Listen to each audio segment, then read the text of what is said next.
देखो बच्चों, क्लास 12 है, मैथ्स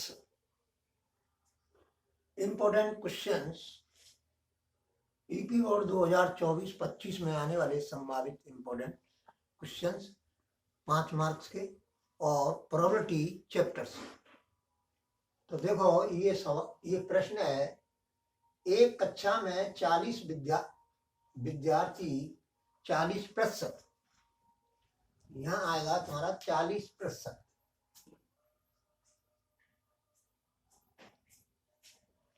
40 एक कक्षा में 40% विद्यार्थी गणित, 20% विद्यार्थी जीव विज्ञान और 10% विद्यार्थी गणित और जीव विज्ञान दोनों पढ़ते हैं। यदृच्छा एक विद्यार्थी चुना जाता है। पर्याप्तता ज्ञात कीजिए। कौन कौन सी दो पर्याप्तता ज्ञात करनी है।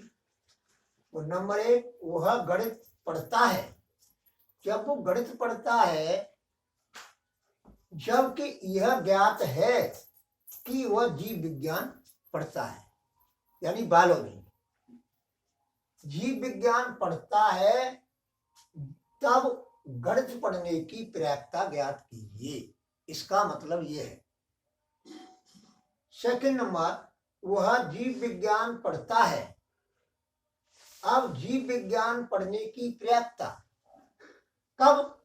जबकि वह जीव विज्ञान पढ़ता है। तो ये कंडीशनल प्रॉपर्टी है, कंडीशनल प्रॉपर्टी के है ये। अब समझो, सेकंड, वह जीव विज्ञान पढ़ता है, यानी जीव विज्ञान पढ़ने की पर्याप्तता निकालनी है तुमको। कब? जबकि वह गणित पढ़ता है। तो ये कंडीशनल प्रॉपर्टी है। तो मैंने इसका हल वेन डायग्राम से समझा रहा हूं। देखो ये इसमें जो है मैथ्स है जी, मैथ्स एरो डायग्राम है, और ये बायोलॉजी का है। अब जो है कह रहा है, यहां से चलो कि 10% यानी 100 विद्यार्थी हैं टोटल। कितने विद्यार्थी हैं? 100 विद्यार्थी। अब वेन डायग्राम, अब क्या है समझो कि 10% विद्यार्थी यानी 100 विद्यार्थी है। ये जो है आयताकार जो दिखाई दे रहा है वो यूनिवर्सल सेट है। अब यूनिवर्सल सेट में जो अवयवों की संख्या है वो 100 है। आप समझो 10% विद्यार्थी जो है गणित दोनों पढ़ते हैं, तो 100 में से 10 मैंने यहाँ लिख दिया, तो ये कॉमन भाग में आ रहा है। अब मैथ पढ़ते हैं 40, तो 10 तो उसमें आ गए और 30 रहे, तो 30 केवल मैथ पढ़ते हैं, और 10 जो है बायोलॉजी और मैथ दोनों पढ़ते हैं। तो मैथ पढ़ने वाले कितने हो गए? 40। तो देखो 40 ही लिखा है, 40%। 20% विद्यार्थी जीव विज्ञान पढ़ते हैं। अब 20% यानी 20, तो 10 ये हो गए और 10 ये 20%। इस तरह से हमने डायग्राम बना लिया। अब मैंने मान लिया है कि जी मैथ्स का है और ये बायोलॉजी का है।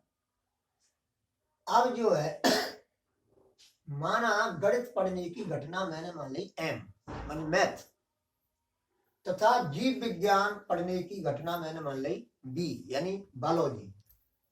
अब NM इसमें कितने? 40। NB कितने हैं? 20। NM इंटरसेक्शन B यानी दोनों का कॉमन भाग के एलिमेंट की संख्या NM इंटरसेक्शन B बराबर 10।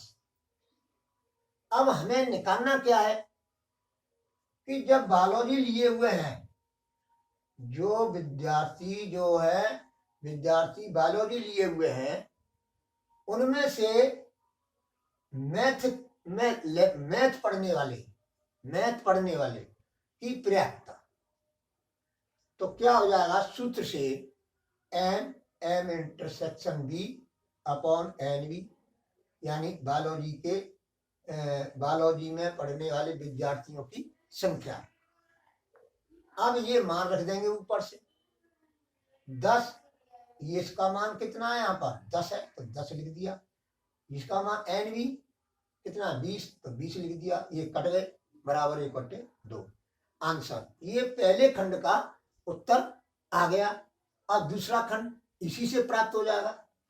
अब जो है पी बी अपॉन एम, इसका मतलब है जो मैथ लिए हैं तब बायोलॉजी पढ़ने वाले, यानी बायोलॉजी पढ़ने वाले की पर्याप्तता बराबर यही आएगा तुम्हारा 10/40 बराबर 1/, कितना एन भी कितने हैं। आप समझो, ये जो है ये सूत्र है, ये पी एम आएगा यहाँ पर, क्या आएगा यहाँ पी एम, वो एन एम क्या आएगा एन एम आया। अब सूत्र के हिसाब से जैसे यहाँ सूत्र लगाया हमने, ये जो यहाँ आता है हर में उसमें लिख देते हैं एन बी एन ए, यहाँ सी हो तो एन सी, इस तरह से लिख देते हैं। तो इसी तरह से ये सूत्र है। अब इसमें मान रख दिए हैं, 0 से 0 कट गया, बराबर 1/4 आंसर। देखो अब नेक्स्ट सवाल है, एक थैले में 5 लाल 4 काली और 3 सफेद गेंदें हैं। यदि एक के बाद एक 3 गेंद निकाली जाती है, एक के बाद एक, तथा निकाली गई गेंदों को पुनः थैले में वापस नहीं रखा जाता है, एक कंडीशन है, तो तीनों गेंदों के लाल होने की पर्याप्तता ज्ञात करनी है हमको। तो देखो हल, एक थैले में लाल गेंद बराबर 5, काली गेंद बराबर 4, सफेद गेंद बराबर 3। अब कुल गेंदों की संख्या 5 और 4 9 और 3 12। पहली बार में लाल गेंद होने की पर्याप्तता जो होगी वो 5/12 होगी। क्यों कि लाल गेंद तुम्हारी 5 है तो 5 लिख दिया। कुल गेंदें कितनी है 12, तो 12 लिख दिया। तो एन अपॉन एन एस यानी 5/12। दूसरी बार में लाल गेंद होने की पर्याप्तता, अब एक गेंद तो निकल गई उसमें से, तो लाल गेंद कितनी रही 4, और टोटल कितनी रही 11, तो 4/11। तीसरी बार में लाल गेंद होने की पर्याप्तता, अब 2 गेंद निकल गई, तो जो है अब देखो लाल गेंद कितनी है 5, 2 गेंद निकल गई, तो कितनी रह गई तीसरी बार में 3, बट्टे टोटल कितनी रही 10/10 यानी 3/10। तीनों गेंदों के लाल होने की पर्याप्तता, तीनों गेंद लाल हो एक के बाद एक निकालने पर, तब उसकी पर्याप्तता गुणा हो जाएगा। क्यों हो जाएगा कि ये घटनाएं जो है ये स्वतंत्र है। कैसी है स्वतंत्र है, इसलिए तीनों गेंदों के लाल होने की पर्याप्तता निकालेंगे तो इनका गुणा हो जाए, और गुणा होने पर इसको हल करेंगे तो बराबर 1/22 यही आंसर है। देखो ये बामन तासों की एक नेक्स्ट सवाल है, बामन तासों की एक गड्डी में से एक के बाद एक 2 पत्ते निकाले जाते हैं। यदि उन्हें निकालने के बाद पुनः कांच की गड्डी में वापस नहीं रखा जाता है तो दोनों पत्ते पान के होने की प्रायिकता ज्ञात कीजिए। तो हम कैसे हल करेंगे इसको, ये 2020 में आया है और मैं तो कम से कम ही लिख रहा हूँ। जो अभी जो है कुछ ही समय पहले आए हैं सॉल्यूशन, और भी ये पहले भी आ चुके हैं। हल कुल पत्ते NS बराबर 52। ताश के जो पत्ते हैं वो कितने हैं, 52 हैं। अब पहली बार पान के पत्ते होने की प्रायिकता। अब पान के पत्ते कितने होते हैं, टोटल 13 होते हैं। तो 13 बटे 52 यानी कुल पत्ते। अब इनको हम काटेंगे तो बराबर 1/4 आ जाएगा। दूसरी बार पान के पत्ते होने की प्रायिकता, उसमें से एक कम हो गया, पान का पत्ता निकल गया, तो कितने पान के पत्ते रह जाएंगे, 12। तो 12 लिख दिया बट्टे कुल पत्ते कितने होंगे, 51। तो 12/51। अब ये जो घटना है दो और इनकी जो प्रायिकता है 1/4 और 12/51। अब ये जो है कैसी है, ये स्वतंत्र घटना है।